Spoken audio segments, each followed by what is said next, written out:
perkara Hadratus Syekh dinobatkan sebagai wali peletak labinah, peletak batu pertama kemerdekaan Indonesia itu oleh wartawan Timur Tengah. Jadi Asad Syihab itu wartawan yang hadir mewawancarai khusus kepada beliau siapa-siapa. Karena, nah ini maaf, jangan ada yang tersinggung dulu. Karena beliau ini sebelumnya di Makkah itu interaksi dengan orang-orang hebat, pejuang-pejuang hebat, utamanya dari Yaman. Menang dhisik ya, menang dhisik loh. Termasuk Syekh Habib Zaini Dahlan. Jadi beliau Romo Kiai Haji Musta'in itu masih perlu banyak belajar lagi. Kenapa masih belum bisa membedakan mana itu Sayyid Syarif ataupun Habib. Sayyid Ahmad bin Zaini Dahlan itu lahirnya di Mekah, wafatnya di Madinah. Beliau wafat tahun 1886 Masehi. Kedatangan Kiai Haji Hadratus Syekh Hasyim Asy'ari itu tahun 1893 Masehi. Kalau 1892 itu pas berangkat haji. Tinggal beberapa bulan, hampir 6 bulan atau 7 bulan, lalu pulang lagi dan kembali lagi untuk melanjutkan studi di Makkah. Beliau datang ke Makkah, itu Sayyid Ahmad bin Zaini Dahlan sudah wafat 1886. Datangnya Hadratus Syekh Kiai Haji Hasyim Asy'ari itu 1893. Kok bisa dikatakan oleh beliau Kiai Haji Musta'in bertemu? Itu bagaimana? Apa dalam mimpi ketemunya? Nah ini kan termasuk bagian daripada halusinasi atau kurang literasi dan referensi. Ngumpul-ngumpul membicarakan itu, terus maaf ya, Hadratus Syekh itu masih muda teko. Lah iki Hasyim. Coba, jadi Hadratus Syekh itu waktu masih muda diamanati oleh kelompok-kelompok habaib yang beliau kenal sama itu. Kemudian berkonsultasi termasuk ke Kiai Khalil dan seterusnya. Makanya sampean lihat, mohon maaf, ini ada zuriyahnya yang nasabnya ke Hadratur Rasul lewat Joko Tingkir. Coba itu lewat siapa? Kayaknya ada nama Ba'alawinya lah. Lihat di bukunya Asad Syihab. Mulai menangis.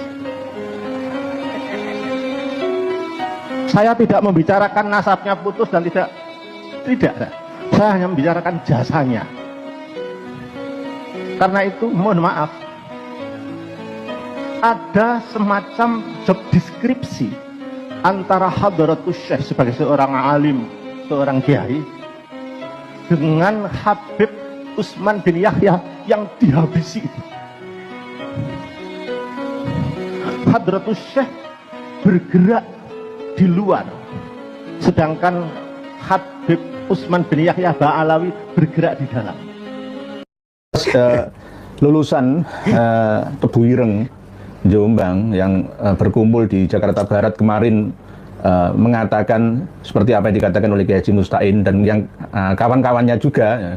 Ini kan sangat disayangkan. Apa panjenengan wahai alumni Tebu Ireng Jombang tidak pernah membaca, melihat, ya, mendengar ucapan dari Faisal Assegaf yang menghina Hadratus Syekh Kiai Haji Hasyim Asy'ari.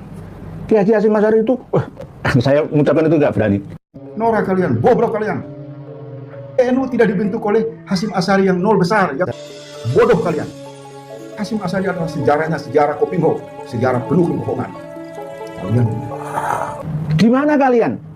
Di mana kalian ketika Hadratus Syekh Kiai Haji Hasyim Asy'ari dihina-hina oleh Ba'alawi? Lalu ada yang bernama Muhammad Assegaf Ba'alawi Aventador 007 ganti berlindung di balik nama besar Hadratus Syekh Kiai Haji Hasyim Asy'ari. Dan dilalai menyampaikan pembelaan terhadap tuan majikan yang juga dilalai ana kesalahan nih. Kemarin itu ternyata apa yang disampaikan oleh Kiai Haji Musta'in itu nol. Salah. Nggak ada yang namanya bagi-bagi tugas internal eksternal antara Habib Utsman bin Yahya Ba'alawi dengan Hadratus Syekh Kiai Haji Hasyim Asy'ari. Nggak ada itu. Cerita buatan siapa itu? Soekarno itu termakan ingin membubarkan, ingin mengusir Ba'alawi. Dan mohon maaf sekali lagi, yang mencegah adalah Hadratus Syekh. Alasan beliau kepada Soekarno, kenapa nggak boleh mengusir Ba'alawi? Lihtiyajina min ulumihim. Karena negeri ini sangat butuh ilmu mereka. Mereka banyak mengajar di Indonesia negeri ini. Butuh gitu. Jadi kadang-kadang itu saya berpikir, kenapa kiai-kiai lebih membela orang lain daripada bangsanya sendiri? Kalau toh mau menyadarkan mereka, sekelas Hadratus Kiai Haji Hasyim Asy'ari yang katanya Kiai Haji Musta'in itu melarang Presiden Soekarno yang mau mengusir semua Ba'alawi yang ada di Indonesia gara-gara ada alasannya. Alasannya apa?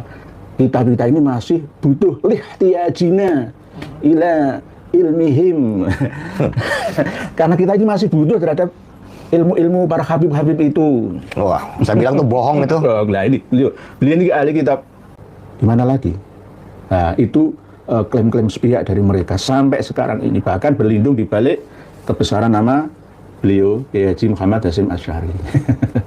Nah, ini sekarang ini. Jadi pola interpolasi data sejarah kita sudah dilakukan sejak dulu kala sampai sekarang ini. Bahkan tugas sandiwaranya Muhammad Assegaf dengan Faisal Assegaf seakan-akan itu beda, tapi sama saja, ingin menguasai alam bawah sadar kita semua. Wahai para ulama, kiai-kiai kita, alumni pondok-pondok pesantren terkenal yang ada di Indonesia, salafiyah, kholafiyah yang ada, ayo sadar semua. PBNU mana? Kiai tolong disendel PBNU. Kepada para romo kiai yang di PBNU dan di MUI. Okay. Apakah tugas ulama itu membiarkan polemik ini secara berketerusan? Hendak, Kiai. Tugas seorang ulama itu harus cepat tanggap, harus gesit, menyelesaikan permasalahan umat. Ini bukan masalah kecil. Lalu kenapa sekarang PBNU dan MUI kok diam aja? Kenapa? Ini ada apa? Ulama warasatul anbiya tidak berfungsi berarti. Kalau begitu, iya, mereka sudah tidak memiliki sifat pewaris Nabi. Nabi kan tidak pernah membiarkan sekarang umatnya bingung kayak sekarang. Andai kata para romo kiai di PBNU dan di MUI sudah tidak mampu memproduksi fatwa lagi yang bagus, tolong biarkan kami yang berfatwa untuk umat. Undang ya Haji Alawi Nurul Alam. Ya mungkin undang saya ini, undang Haji Maduddin Usman semua. Undang, ayo diskusi bersama. Kalau kurang data, kita akan kasih data untuk panjenengan semua, wahai romo-romo yai yang ada di PBNU dan di MUI. Muhammadiyah mungkin mengikuti nanti. Iya, kan MUI, Majelis Ulama, Majelis itu kan majelasa, jadi kebanyakannya duduk mungkin tuh Kiai. Kebanyakan duduk, mungkin males berdiri, males terjun untuk meneliti. Sudah enakan duduk mungkin. Bahkan ini saya tidak hanya terjun di lapangan arus bawah umat ini tentang kekejaman ya mereka kaum Ba'alawi itu, seandainya saya sampaikan semua ngeri. Tapi kenapa kiai-kiai yang ada di atas tidak mau berdiri, bangkit untuk terjun ke lapangan seperti saya ini? Kadang-kadang itu saya gersulo. Nah, mereka itu lihatnya teori paling, nggak mau praktek ya. Mungkin ada sesuatu itu. Lah, itu kan bukan ulama lagi itu. Atau mungkin minta sesuatu uang dulu, tidak bisa. Gitu. Jadi ini sangat berbahaya, sangat berbahaya. Ini mendegradasi pemahaman agama kita ini. Nanti akan nyambung ke kestabilan dalam hidup bernegara kita, karena kita diadu domba antar sesama kiai. Mereka Ba'alawi yang kepala ayo Kiai Haji Alawi Nurul Alam, ayo bertengkar sama Kiai Haji Maduddin Usman, tak bayar kamu, ayo serang sesama kiai, saling menyerang. Di antaranya tadi di judul podcast malam hari ini Kiai Haji Musta'in menyampaikan pembelaan terhadap klan Yaman. Ya salah delalai ya. Di antaranya memuji Habib Utsman bin Yahya setinggi-tingginya. Lalu kepada guru ya, muassis pondok alumninya malah justru ketika dihina oleh seorang Ba'alawi diam saja. Mana kira kalian wahai yang kemarin rumpi atas dasar temu alumni di Jakarta Barat itu? Mana? Kosong, nggak ada isi. Apa yang jenengan bicarakan, mohon maaf, karena banyak kesalahan-kesalahan yang tidak berdasarkan data. Sekarang ini tidak ada jaminan sekelas doktor, misalkan profesor. Ya. Mohon maaf, saya tidak menghina teman-teman saya, profesor itu banyak. Ada yang hanya mengejar titel saja. Kualitasnya tidak ada apa-apanya. Mohon maaf, ya sama seperti yang Kiai Haji Musta'in sampaikan. Mana ada uang Syekh Ahmad bin Zaini Dahlan meninggal dunia kok bisa ketemu dengan Hadratus Syekh, itu bagaimana? Itu mimpi, itu namanya, mimpi. Ya. Apalagi ada Habib Syekh Ahmad Zaini Dahlan ngomong apa? Dari Yaman ngomong apa? Nah, ini namanya nggak bisa membedakan mana definisi Habib, Sayyid, Syarif, Syekh. Itu nggak bisa membedakan. Oleh sebab itu, walaupun sudah sekelas doktor, profesor, sekalipun sekarang ini sama-sama harus membuka diri untuk menerima wawasan informasi yang ada. Open minded, buka wawasan kita. Orang yang alim tahun 2000 ke bawah itu sekarang harus banyak belajar lagi, terlahir kembali, belajar lagi sampai mati, jangan berhenti. Nah ini khususnya apa yang beliau sampaikan, menasehati kiai-kiai yang hadir PBNU dan MUI. Ayo bangkit bersama, lindungi umat Anda. Umat kalian semua, umat Islam ini sudah dipecah belah, diadu domba, dibentur-benturkan dengan sesama saudara. Jenengan diam saja. Malah justru membela kelompok yang menjadi peninggalan Belanda. Antek-antek Belanda yang bercokol sampai sekarang di negara kita. Dipertahankan sistem kasta-kastanya, merendahkan lainnya, merusak aturan agama, tidak berdasarkan syariatnya. Kenapa kok berdasarkan itu? Banyak buktinya.